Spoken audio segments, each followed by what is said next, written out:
Por que pessoas inocentes sofrem? Olá amigos, no começo desse vídeo, antes de partirmos para o assunto de hoje, eu gostaria de compartilhar com vocês sobre um projeto que eu estou trabalhando.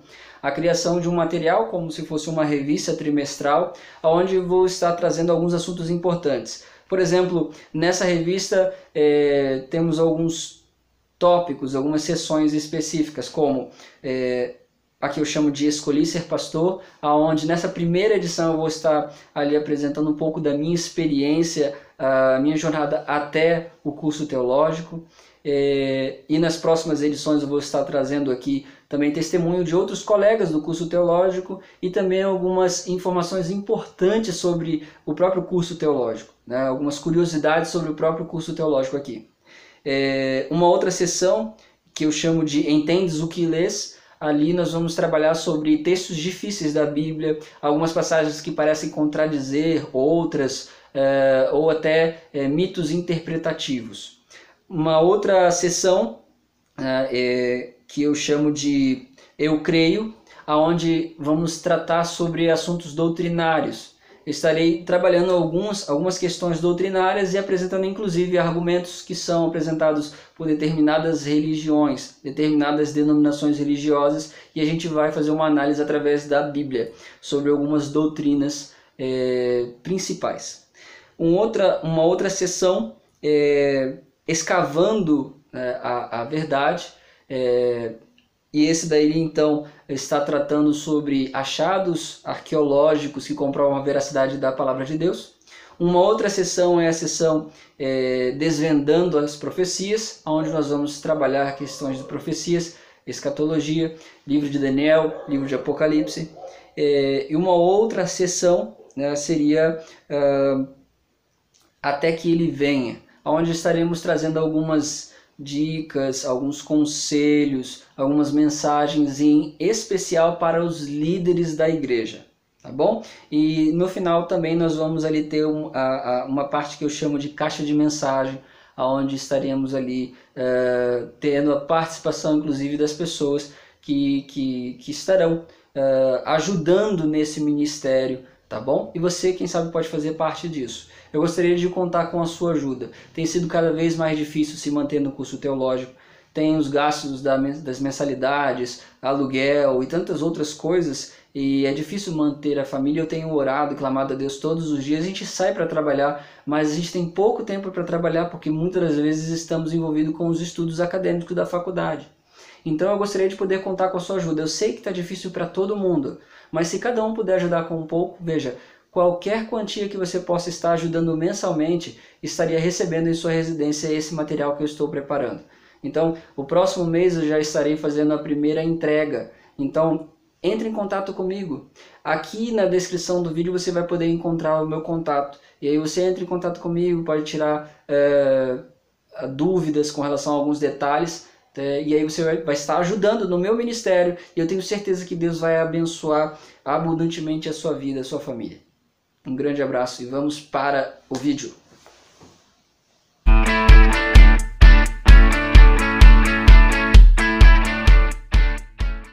Olá amigos do canal Intelectus Apologética, meu nome é Thiago Moraes, é um prazer estar aqui com vocês mais uma vez para juntos estudarmos a Palavra de Deus. Você já se perguntou alguma vez por que pessoas inocentes sofrem? Por que existe sofrimento? Sabe, muitas das vezes nós explicamos que o sofrimento, na verdade, é por causa da maldade, é por causa do mal. Mas e o mal? Quando surgiu? Será que foi Deus quem criou o mal? Eu gostaria de ler com vocês um trecho em Ezequiel capítulo 28. Esse capítulo ele trata sobre uma profecia referente ao rei de Tiro.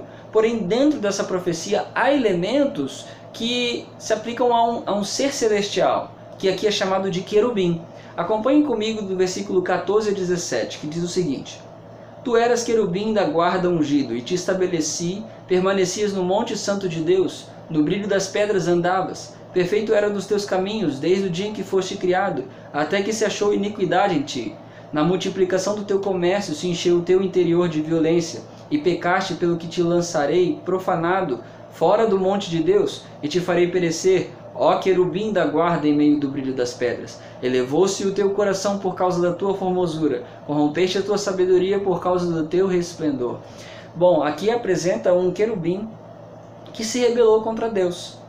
Mas é interessante notar que aqui diz que Deus criou um querubim perfeito. Deus não criou o mal. Deus não criou Satanás. Aqui diz: perfeito era nos teus caminhos desde o dia em que foste criado, até que se achou iniquidade em ti. Eu me lembro de uma história de um professor que se levantou em sala de aula questionando sobre a existência de Deus. E ele disse: se Deus existe, e ele criou todas as coisas, e o mal existe, então Deus criou o mal. Automaticamente Deus é mal. E aí então houve um silêncio na sala, até que um aluno se levantou e pediu a palavra ao professor. E ele então pergunta ao professor: professor, o frio existe? E o professor então diz: é claro que existe, você nunca sentiu frio? E aquele menino então, ele diz: olha, eu aprendi nas aulas de física que o frio é uma definição que nós damos para a ausência de calor. E aquele menino continuou: professor, a escuridão existe? E o professor diz: sim, existe. E aquele menino então, ele diz: olha, a escuridão é uma definição que nós damos para a ausência de luz. A luz é algo que pode surgir, algo que pode ser medido, mas a escuridão, ela é a ausência da luz. E aquele menino então conclui dizendo: professor, o mal, na verdade, é a ausência de Deus. Essa história é muito interessante porque ela nos ajuda a entender. Veja, Deus não criou o mal. O mal, na verdade, é a ausência de Deus. E aí vem a explicação do porquê existe sofrimento, dor, doenças, morte. Veja, esse anjo se rebelou contra Deus e em Apocalipse capítulo 12 vai apresentar que ele levou consigo a terça parte das estrelas do céu, ou seja, a terça parte dos anjos se uniram a ele e foi expulso do céu. E aí então, em Gênesis, quando fala do princípio deste mundo, então apresenta lá os nossos primeiros pais, Adão e Eva, foram criados perfeitos, num mundo perfeito, num jardim perfeito, não havia dor, não havia maldade, não havia sofrimento, não havia morte, até que em um certo momento Eva ouviu a voz de uma serpente, que na verdade era esse próprio anjo caído, e ela então desobedece à ordem de Deus e dá ouvidos à voz da serpente. E Adão faz o mesmo, e o que acontece é que o pecado entrou nesse mundo, e com ele veio a maldade, sofrimento, dor, doença, morte. Deus é a fonte da vida, Ele é o Criador, Ele é a fonte do bem, Ele é a fonte do amor, Ele é a fonte da felicidade. Então, longe dele, o resultado é esse.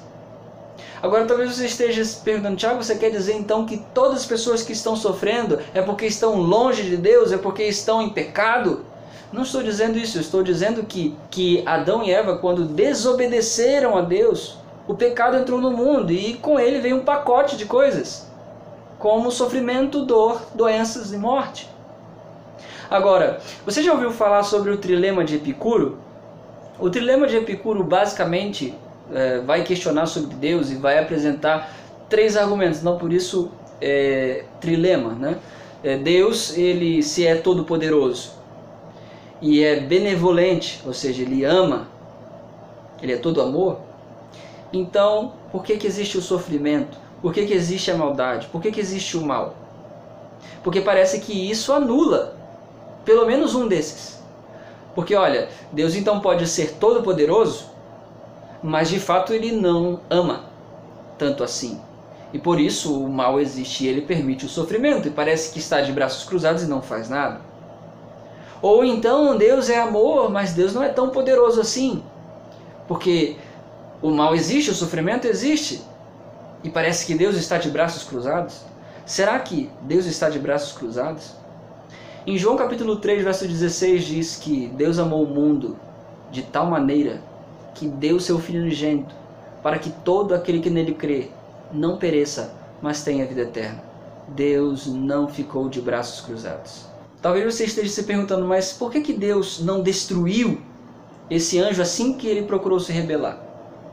Se Deus fizesse isso, todas as criaturas iriam obedecê-lo não por amor, mas por medo de acontecer a mesma coisa com eles. E talvez você esteja pensando: olha, a Bíblia apresenta Deus como sendo onisciente, ou seja, Ele sabe todas as coisas, Ele sabe inclusive aquilo que ainda vai acontecer. A Bíblia fala sobre sua presciência, nós não podemos entender isso, mas a Bíblia apresenta a sua onisciência. Então, se Deus sabia, né, que algumas criaturas iriam se rebelar, porque ainda assim Deus as criou. Veja, se Deus se propõe a criar seres livres, se de fato o livre-arbítrio é algo real, e Deus em sua onisciência, Ele agora, vendo as criaturas que se rebelariam contra Ele, e agora decidisse não criá-las, como podemos chamar isso? Isso se chama de manipulação. E Deus ele não duela contra o seu próprio caráter. Se Ele se dispõe a criar criaturas livres, então surge essa possibilidade de se rebelar contra Ele, ou então demonstrar amor para com Ele. Então Deus não duela contra o seu próprio caráter. Aliás, na filosofia a gente aprende a questão de potência e ato. Veja, algo que existe em potência, existe na mente, mas ainda não se torna um ato. Eu poderia dar um exemplo aqui de uma pintura. Um pintor ele tem na sua mente o que ele quer desenhar. Então aquela pintura ela existe somente em potência. Ela existe somente na mente daquele artista que vai criar. Mas ela só se torna ato quando ele tira aquilo da sua mente e coloca no quadro. Agora olha que interessante. Quando algo existe em potência, isso não pode ser destruído. Você pode destruir a imagem, né, desse quadro na mente do pintor? É claro que não. Mas a partir do momento em que ele transforma isso num ato, né, isso vai poder ser visto por todos, ser analisado por todos, inclusive pode ser destruído, inclusive pelo próprio Criador ou por qualquer outra pessoa. Então veja, a origem do mal existia em potência, através de criaturas livres que decidiriam amar ou rejeitar a Deus.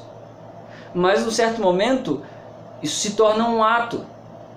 E isso é interessante porque a partir desse momento, todo o universo agora pode perceber os resultados do que é se afastar de Deus, do que é se rebelar contra Deus.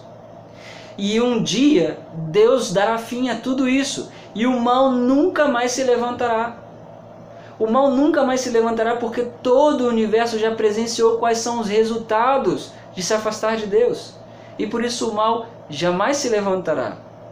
Por isso nós vemos aqui em Apocalipse, capítulo 21, nos versículos 1 e 4, diz assim: Vi novo céu e nova terra, pois o primeiro céu e a primeira terra passaram, e o mar já não existe. E no verso 4 diz: Ele lhes enxugará dos olhos toda lágrima, e a morte já não existirá. Já não haverá luto, nem pranto, nem dor, porque as primeiras coisas passaram. Então, amigos, esse foi mais um vídeo. Eu gostaria de agradecer por ter nos acompanhado até aqui. Se você ainda não é inscrito, se inscreva aqui no canal, ative as notificações, dê aí o seu joinha, né, o gostei, e deixa também aqui nos comentários, quem sabe sugira novos temas, e a gente vai estar trazendo aqui no canal, tá bom? Um grande abraço a todos, tchau!